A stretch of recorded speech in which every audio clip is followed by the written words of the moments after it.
Randy McKee here with Soccer 605. I'm here with Jon Gednalske, former Lincoln standout, all-stater, probably one of the toughest forwards I ever got to watch play in South Dakota, Luther College player now, but we're not here to talk about any of that stuff. Jon just got back to the United States from Brazil from a really elite soccer trip, and we wanted to talk to him about that and see what happened. So Jon, thanks for being with us today. Yeah, no, thanks for having me. So, how'd you find out about this trip? How'd that work out? First brought to me by my coach, Chris Garcia-Prats, and he kind of gave us the opportunity because they needed a couple spots to fill, and forward was one of the spots. So I was like, absolutely, I'd love to go to Brazil and play soccer. So then the process from there was you put your name in, and they went through a couple people and looked at how you played and what conference, coach, things like that. And then I got accepted.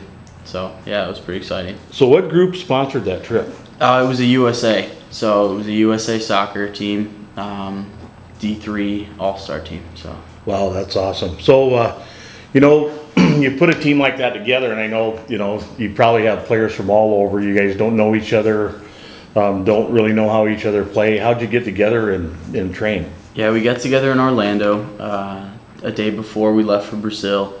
Unfortunately, our night practice got rained out in Orlando, so we only had one practice, and it clicked pretty well.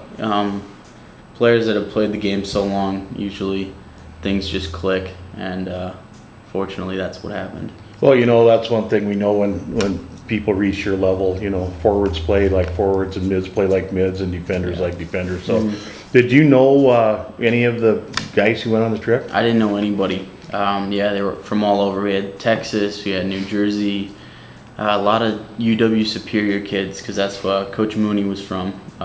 He coaches at UW Superior. And then,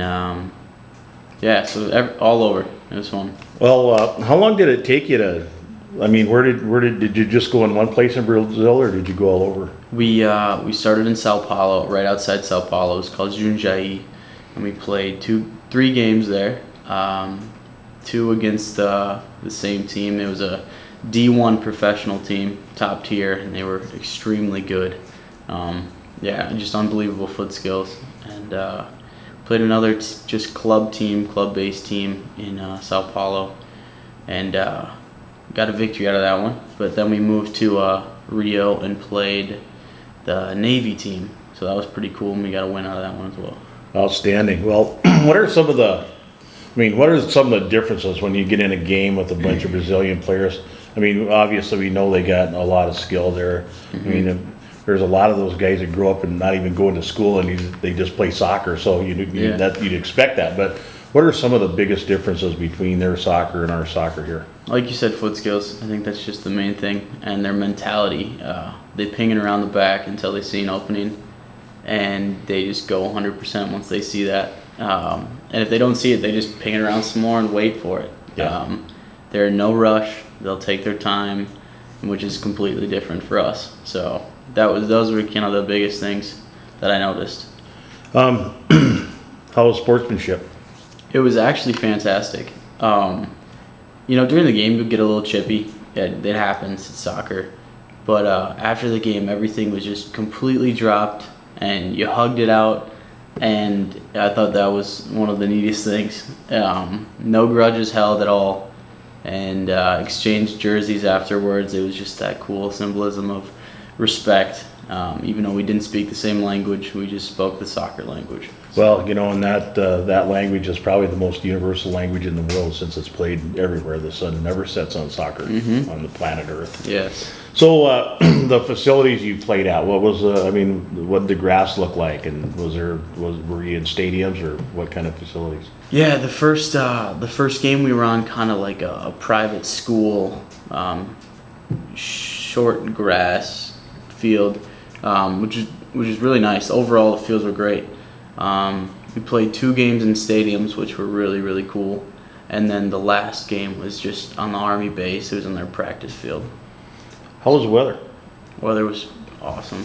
Yeah, it was their winter there, but it was 75, so I can do 75. Yeah, that's not too hard to deal with, is it? No. Well, you go on a trip like that, you can't do all soccer. You must have gotten around and looked at Brazil a little bit, or at least the Sao Paulo and Rio. Yeah, Sao Paulo was actually, we played 3 games in Sao Paulo in 4 days, and first game was 4 hours after we landed. And so Sao Paulo was basically just playing, but after that we got to Rio, and Rio was sightseeing, more tourist, and that was a blast. We went to Sugarloaf, which was the 2 big mountains, and you take trams up it, and that was cool. And then went to the famous Christ statue, and that was amazing. So That's one picture where I think about anybody in the world can see that picture and know exactly where it is, but it looks like a phenomenal place. It takes about an hour to get up to it, but once you're up there, it's absolutely amazing. One thing I hear about all the time from people who've been there is the number of kids playing soccer in the streets. Did you witness that? Yeah, it was funny. We were on the beach. Our hotel was right on the beach, and they have, instead of volleyball nets, they'd have soccer nets and soccer goals, and they'd play, instead of volleyball, soccer tennis, and so everything is soccer there, which is really cool. And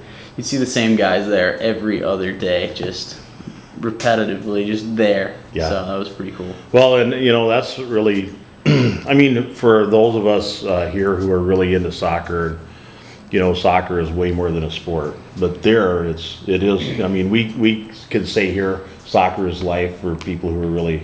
You probably as a kid wrote that on notebooks and stuff, like a lot of kids do. But soccer is life there, isn't it? Yeah, it's funny because you grow up with soccer, but you have other sports in there. Mixed in basketball, track, football, whatever you play. But there, all they know is soccer. And like I said, volleyball nets, no, those are soccer goals. Basketball hoops, those are soccer goals. That's all they know there.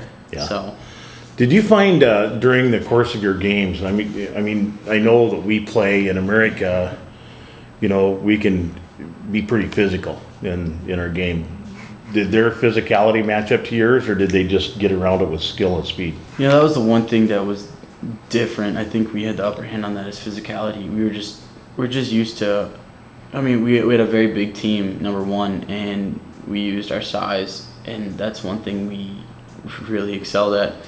But they just weren't used to it. So once they got into a situation with 50-50 ball, they just didn't know what to do. So they kind of fell down once in a while. I hate to say that term, flop, but well, that's part of the game there. Yeah. So that was probably the biggest kind of just difference. So were the refs sympathetic to that, or did they let you play? Well, they couldn't understand what we were saying, so we couldn't really argue with them.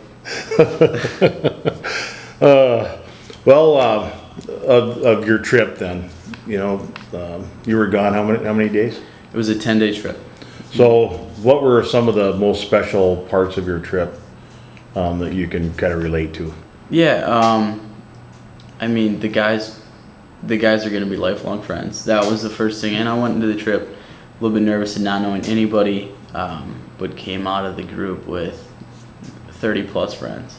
And there was a women's team as well, so 30 plus friends, and that's probably one of the biggest memories. Another thing was against the Army team. We had a huge build-up. The Navy team, they had a huge build-up. Ball down the sideline, did a nice move around the corner, and my buddy played it right to me, and I got a goal in Brazil. So that was probably one of the coolest moments. Not a lot of Americans could say that. Yeah. For sure. Well, World Cup's just around the corner. You going to try to get back down there at all costs? I go down there in January to study political science.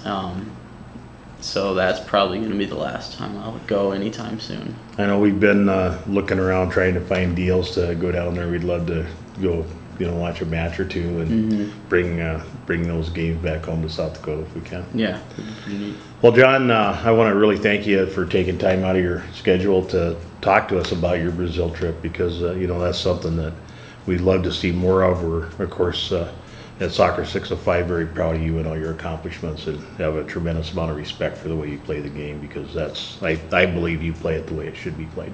Well, thank you very much. Appreciate that. Thanks, folks, and thanks for checking in. If you want to reach John to talk about the trip, or have him come talk to your group, or whatever, just give us a contact at Soccer 605 and we'll get a hold of John for you. Thanks again.